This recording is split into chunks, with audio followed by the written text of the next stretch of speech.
General Boulas. Hello, George. How are you? Wonderful seeing you again. Really wonderful. Well, this is splendid. Superb. Well, I've tried to create a pleasant atmosphere in which to work. Well, you succeeded marvelously. I wish I had your taste in carpets and pictures. Yeah, much too kind, George. Much too kind. Sit down, George. Thank you. I really haven't done very much. The place is much the same as it was when I moved in. Paul, I've come to see you about something big. It's top secret.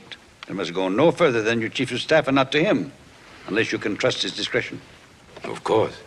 A group of armies is forming on this front for an offensive very soon. Headquarters is determined to make a complete breakthrough. Why are you smiling? I'm really sorry. I thought for just a moment I knew what you were going to say. Please go on. I never knew you were a mind reader. What did you think I was about to say? Something about the anthill. You are a mind reader. Well, it is a key position.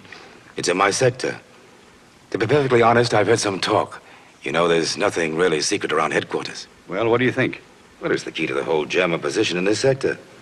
They've held on to it for a year now, and it looks as though they'll hold on to it for another year if they want to. Paul, I have formal orders to take the anthill no later than the 10th, that's the day after tomorrow. That comes pretty close to being ridiculous, don't you think? I don't imagine I'd be here if I really thought that. Paul, if there's one man in this army who can do this for me, it's you.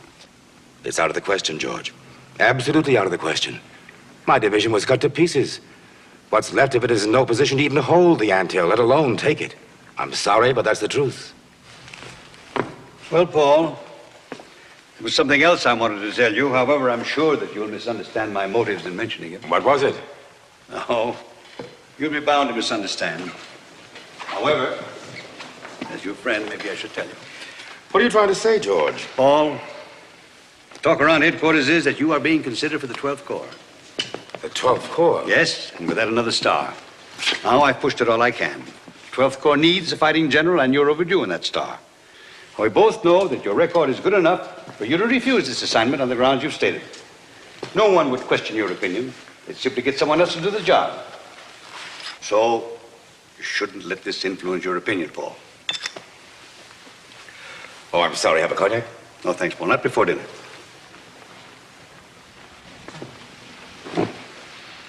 George, I'm responsible for the lives of 8,000 men.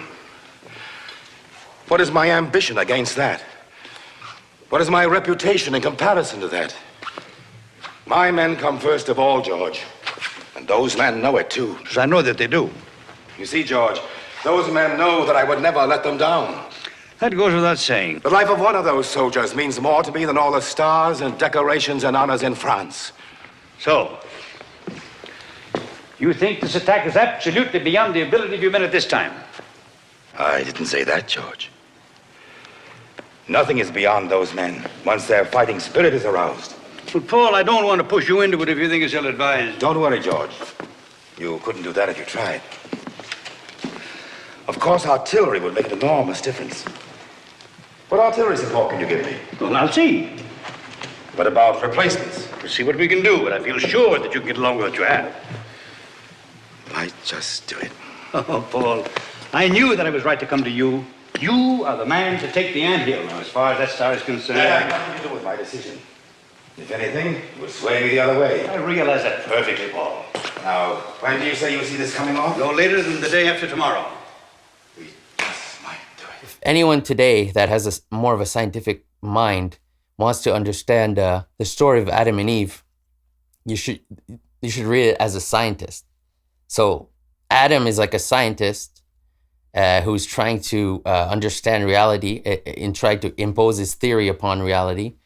So that is, Adam names the animals. That means he's trying to impose meaning on reality. And then this answers kind of the question, why did God create Eve in the narrative of Adam and Eve? Because that's actually a good question. He might have just created the man without the woman, right?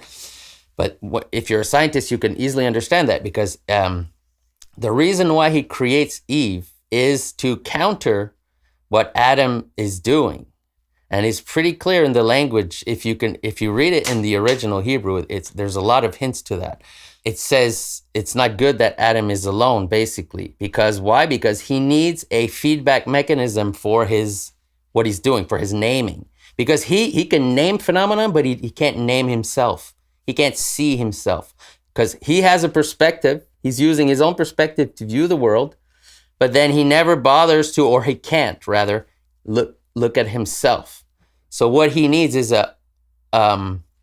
what's called sometimes a foreign perspective. Okay, so he needs. This is what Eve is represents. The sin of Eve and the sin of Adam is not that they listened to the serpent, is that was a good thing, actually. You have to listen to the serpent.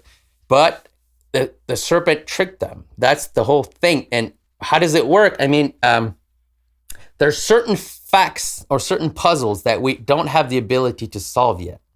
Okay? And then when you try to integrate those facts into your system, but you don't have the ability to solve them yet, then it causes some problems. Because once you have inside of you or inside of your system something that is against you, but not in a good way, like I was talking about Eve. Eve is like she represents something like the curse that's good for you, the curse that loves you, right? She criticizes, but she loves her husband. So it's a loving criticism. It's a loving complaint. But that's extremely dangerous in a sense, because you can also encounter the curse that wants to kill you. And this is often something, I mean, you don't want to have your enemy, integrate your enemy inside of you if you don't have what it takes to give him an identity that he'll accept. So you think, it seems to me that and this is a great mystery as far as I'm concerned, because it's not obvious exactly what the error is in the garden, but you think, at least in part, it's an error of overreach and pride. That makes real sense to me, because it's definitely the case. You know, if we have to encounter the world in a spirit of gratitude and ignorance in order to learn, then the thing, and to learn optimally, which would put us in that meaningful domain, then the fundamental spirit that opposes that is something like the spirit of totalitarian certainty about the fact that we've incorporated the entire serpent. And that's what totalitarians constantly presume, is that we've got it right and our theory is complete and there's no exceptions to be allowed. And if you say anything contrary to that, there's going to be hell to pay. You're heretical and you need to be damned and alienated and removed. And maybe that's an echo of that same sin in some real sense, rather than the humility that would enable you to encounter to ingest the proper sized fruit and to contend with the proper sized snake. The sin of Adam would be something like not listening at all to nature. Just, I'm going to impose meaning, and whatever doesn't fit can go to hell or something like that. It doesn't matter. So that's one kind of sin. But then there's another kind of sin, which I think we're actually seeing a lot of nowadays. It's Eve. The job of Eve is to provide riddles for Adam. I'm giving you some riddles, right, that you need to solve now. And the purpose of these riddles is to refresh a science, if we're talking about science again, refresh a theory, show that it's not complete, but in a way that usually doesn't totally destroy it. But you can also do something else. The sin of Eve would be something like, I'm going to give Adam a riddle that can't be solved and see what he does with that. So a problem that can never be solved. Here you go, Adam, solve that. And that's how Eve becomes a tyrant. That's how Eve can totally dominate Adam by making him go through a labyrinth that doesn't have an exit, and he's stuck in there forever. Maybe that would be reflected biologically in the potential proclivity of women to set standards for men that are so high that no productive union is actually possible, and to never reward attempts to move towards the good because it deviates insufficiently. It deviates and indicates insufficiency in relationship to this unobtainable ideal. Because Eve has to be judicious and selective, but she has to make allowances for a human frailty that's on the same scale as her frailty. Yes, if Eve loves Adam, or if the left wing, let's say, if we say the left wing is like Eve, which it is, if it loves its country, the goal is not to destroy the country. If the left wing starts to talking about completely changing a founding document or the Constitution or all the laws, or bringing in anyone that wants to come in, even if it's our enemies, you know. You don't go to war with a country and then bring them in. That's a recipe for disaster. It's an obvious recipe for disaster, and anyone who engages in that, I think, is being tyrannical and has a purpose that's nefarious. And they want to destroy the country, or they want to destroy whatever organization. I mean, you create, anything you create is limited in a sense. And if you think you can bring in all the floodwaters, it doesn't make any sense unless you're trying to destroy it. And this is how you tell the difference between Eve and Eve that's tricked by the serpent. Eve, when she's tricked by the serpent, she thinks she can integrate absolutely everything, but it's a trick. Everything at once, instead of sequentially yes, and incrementally. Everything at once. Yes, not incrementally. That's always the problem. That everything eventually can be integrated, but then if you do it too quickly, that's when you join with your enemy, and then you're screwed. And then after that, you're in a deep, deep trouble. The idea is a taster of a king doesn't die every time he does his job. That's ridiculous. He has to have a sense of taste that is extremely refined, so that if he tastes something, he can know, this is poison, don't eat it.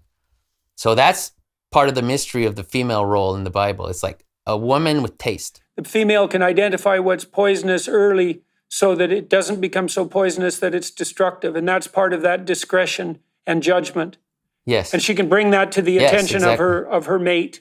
Here's a potential place of danger and peril that you're overlooking. That would also make sense in relationship to women's finer tuning on the negative emotion side, because women do feel negative emotion more intensely than men. And that means that they're bellwethers or alarms in a real sense. And they need to be that because they also have to be sensitive to the more, what would you call it, vulnerable needs of children. Yes, that makes sense. Yeah. Germany!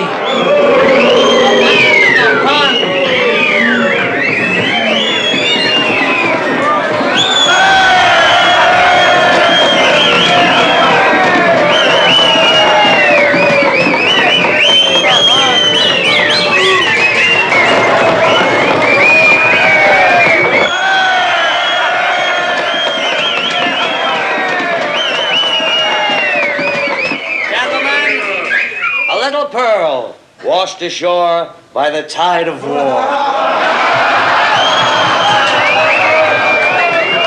Sag den Herrschaften guten Tag. Guten Tag. They talk in a civilized language. It's true the little lady has her limitations. As a matter of fact, she has absolutely no talent at all. Except that is, well, maybe a little natural talent.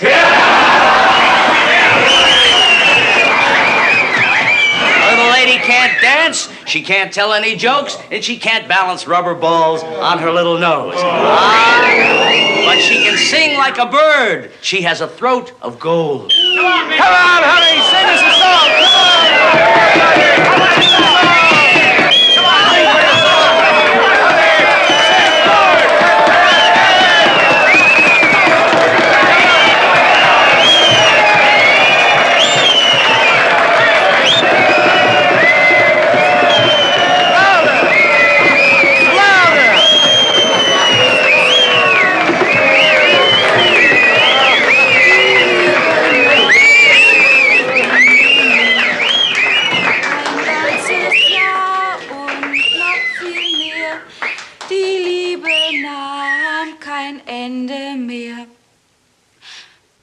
Als man ihm die Botschaft bracht, dass sein Herzliebchen im Sterben lag, da ließ er all sein Hab und Gut und eilte seinem Herzliebchen zu.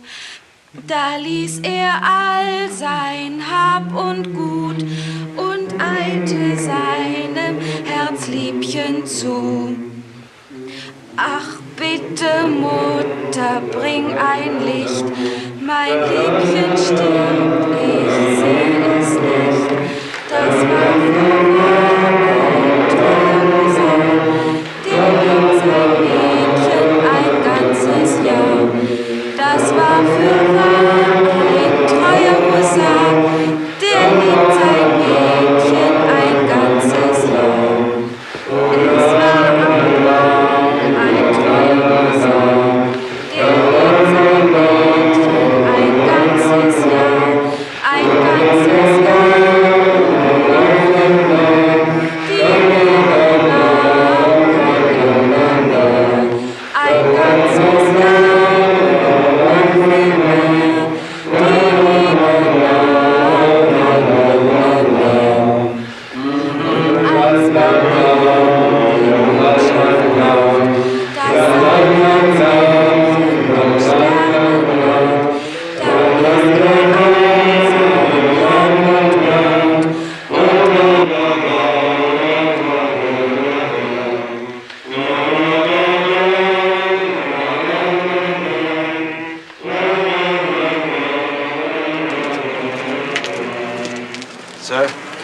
Yes, sir. We have orders to move back to the front immediately.